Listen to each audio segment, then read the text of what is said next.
This is Carmie's story. Carmie is a beautiful red and white Havanese that came from a breeder in Michigan. SPCR took 27 Oriental Balinese cats from a breeder who could no longer take care of them. Sadly, these cats had been kept caged. They had been used for breeding and showing purposes, but because the breeder had health issues, mobility problems, she kept her cats in a cage for their lifetime. These cats came to SPCR extraordinarily under-socialized. They were unlike any cat I had ever met. Initially, Carmie went to foster mom extraordinaire Jill Endries in Oshkosh. Jill took 15 of the original 27 cats that came to SPCR. The anxiety that these poor cats had, though, just fed off of each other, and they climbed the walls and ripped the curtains and pulled down shades. They just didn't know what to do with themselves. I had taken a couple of these cats initially, and after mine were adopted, I had some space open up, and I agreed to take Carmie and her mom, Nadia. When Carmie first came to me, she was unlike any other cat I had ever met. I initially started her out in a cat climb bill to try and calm her down. As you can see, she would normally sit here in her litter box, her ears flattened. Whenever I approached her, however, she would often try and scale the walls of the cage, climb to the highest corner she could try and get to.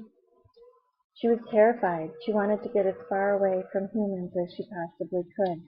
She just wasn't sure what to do with them. She would snarl and hiss and growl. She would spit.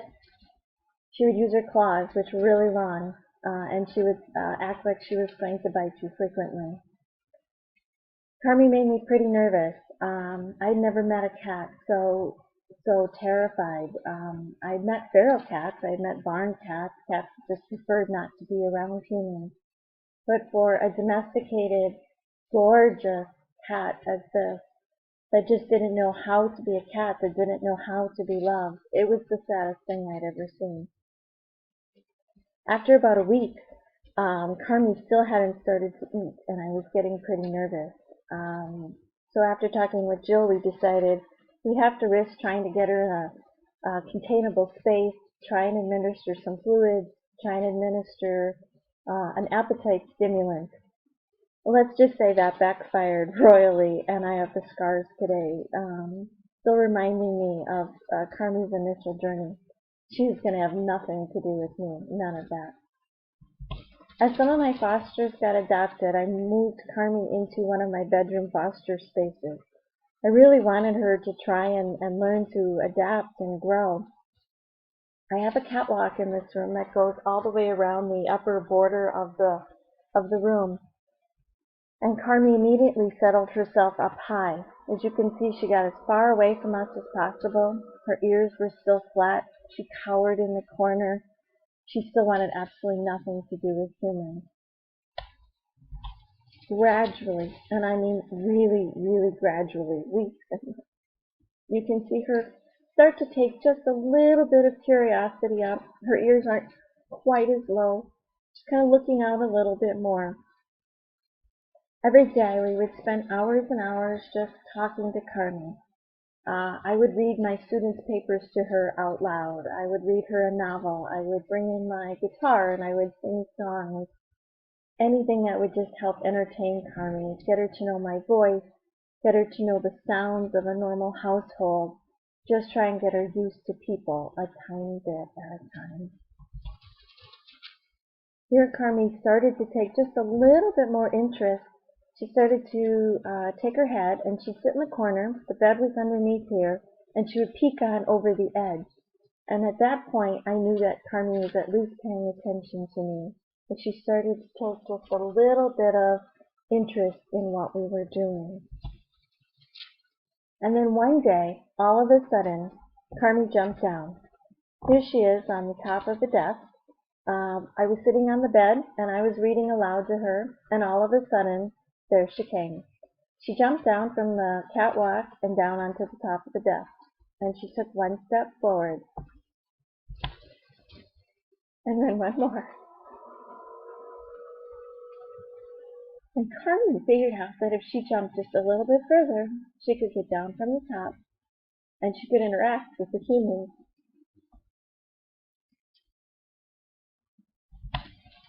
Little by little, Carmen finally made her way to the bed. Now, I wasn't sitting on the bed. That would have been too close. But if we were sitting on the floor next to her, Carmen would come down to the bed and she would start to look at us. Now you can see she still looks pretty scared here. Her ears are really low and she's still looking like she isn't sure what to do. But she's making an effort and she's telling us that she really wanted to try. Now it's getting to be about mid-October or so at this point, and Carmen's been with us almost 3 months, and we've made these baby steps in progress, baby steps, and you're really wondering if Carmie's ever going to be able to do this.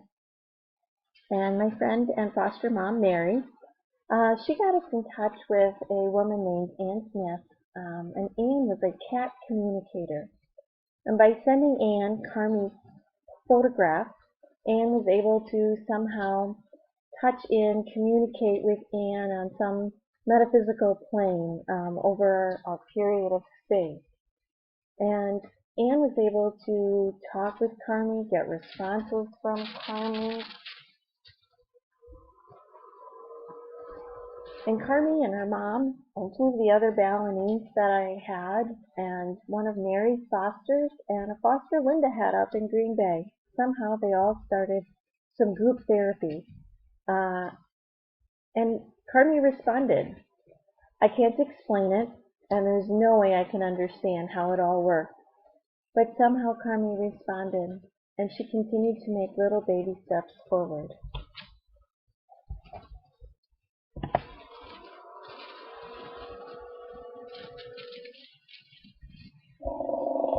Yeah, because I'm brave. I'm brave. I'm strong. I'm beautiful. I'm loved. Yes, because I'm brave, strong, and beautiful, and loved.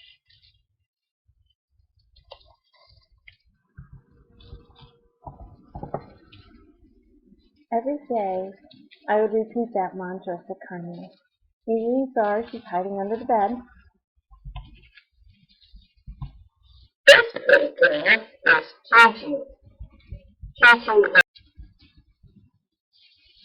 Carmie would just hang out under the bed, and I would tell her every day that she was brave and strong and beautiful and loved. And she would start to reply back to me. She would chirp back and she would communicate, and every day it got a little bit stronger and a little bit stronger. Carmie loved to sing as well, and I think I started that because I would bring my guitar in and I would sing as something to do. It was a way of spending time with her. But she really responded to voice, and it didn't matter if I wasn't any good. And I would sing a particular refrain to Carmie. Let all the creatures praise you, O God. Let all the creatures praise you. And Carmie would sing it right back. And I wish to God I had it on tape, but she was very camera shy. And every time I would try to record it, she would stop singing.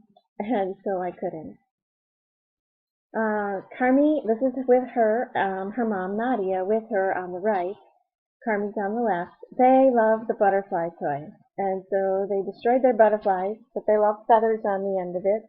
And more they came out every day and started to play more and more. And you could start to see Carmie getting braver and stronger and more confident and more willing to interact. She allowed herself to be touched and brushed and pecked and loved, and to truly experience and allow herself to feel the love that we had for her. This tape was made as Carmie's adoptive mom was coming to the house.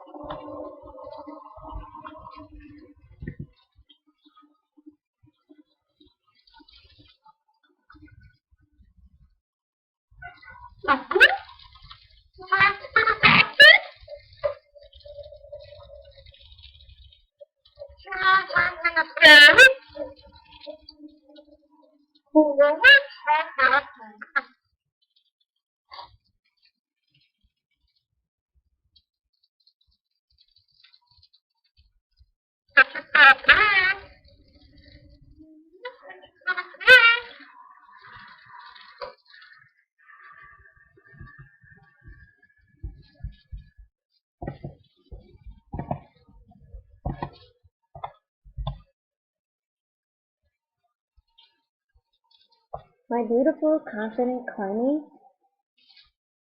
all of a sudden one day you knew it was time. This wonderful lady named Mary Jane, she came all the way from Dallas, Texas.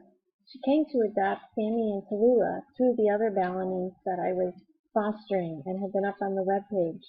And while she was at my house, she met this beautiful girl, Carmelita.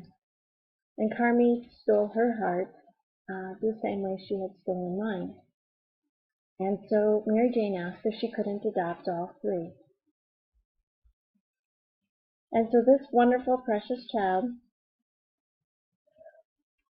who would climb the walls and refused to get into a carrier no matter what I tried to do. All of a sudden, she became pretty agreeable. We convinced her that adoption was a great thing and a forever home would be a wonderful thing. You can see a few treats in front of her. She was very food motivated and it was easy to bribe her. So we put a few of the treats in the carrier, and for once, she just walked right in. It was unbelievable. And Carmie set off with Sammy and Tallulah, and they went on a several-day car ride back to Dallas, Texas. And I've been fortunate enough that her new adoptive mom sends me pictures and video all the time of them. This is Carmie in her new home. She loves to snuggle up in the comforter. Her mom says she continues to love the warmth and likes it even better if she puts an electric blanket on, even though they are in the warmth of Texas and not in Iowa anymore. She is roaming their entire house. She loves her new cat tree. You can see her just hanging out confidently. She's doing spectacularly in her new home, and I just couldn't be more delighted to have a happy ending like this. I felt I had to share Carmie's story. Carmie touched my heart.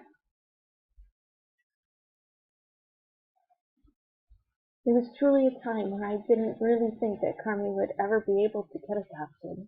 She was so scared and so shut down.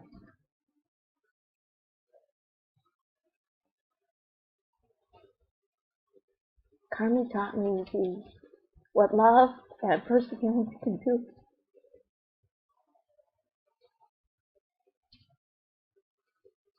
I will never forget her.